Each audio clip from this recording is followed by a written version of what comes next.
Hello everyone, today's video is about swimmer's ear because I've had a lot of requests lately to talk about that one. There is a previous video about regular middle ear infections, most common in infants.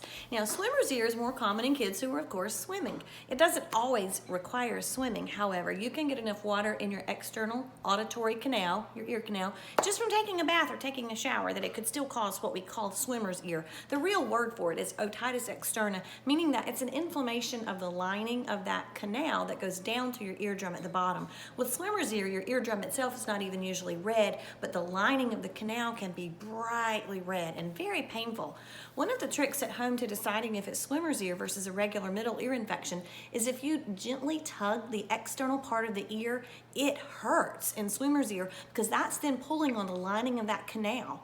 And so if your child is suddenly complaining of ear pain and you've been swimming a lot recently, it's probably a very good likelihood that they could have swimmer's ear. And of course, we would want you to bring them in to be seen to determine that, and certainly call your own pediatrician with those questions. Sometimes I am surprised and look in there and see, oh wait, there is fluid or pus behind the eardrum.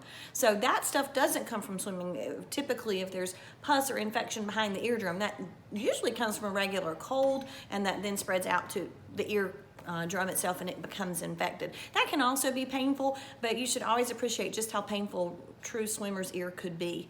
A lot of parents ask about how to prevent this if you're swimming. Well, certain children who are high risk, such as if they had patent pressure equalizing tubes or ear tubes in place, some ear, nose, and throat surgeons want for them to wear plugs when they go swimming, which is fine.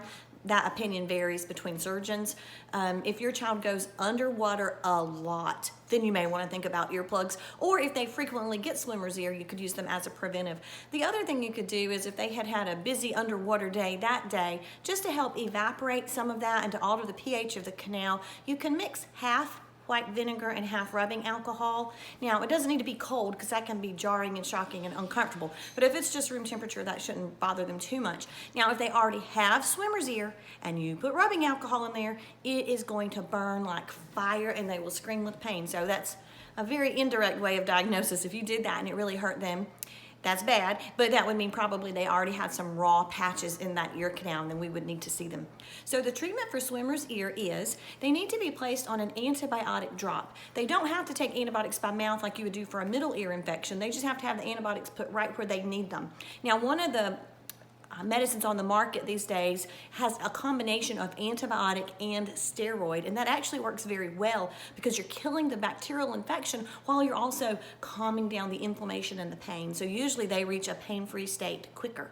We do recommend that the child not return to swimming until the pain has resolved, and that can take 3, sometimes even 4 days, which is sad if you happen to be on vacation or something when this happens.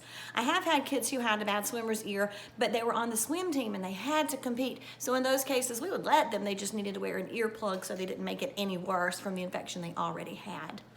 So when you do, if you do get swimmer's ear, if your child does and you have to put the eardrops in, let me just remind you, it's much more comfortable and soothing if you will pre-warm them before you place them in his ear or her ear. So put them in your pocket or hold them in your hand till they get body temperature, and then they're much more comfortable and soothing. Anything cold placed in the ear is jarring and uncomfortable and can cause nausea and dizziness. So you don't want to do that, of course, at all. So pre-warm all eardrops before you place them so they'll be more comfortable. Hope this was helpful. As always, if you liked it, please feel free to leave a comment, and it would help me out a lot if you would subscribe. Thanks.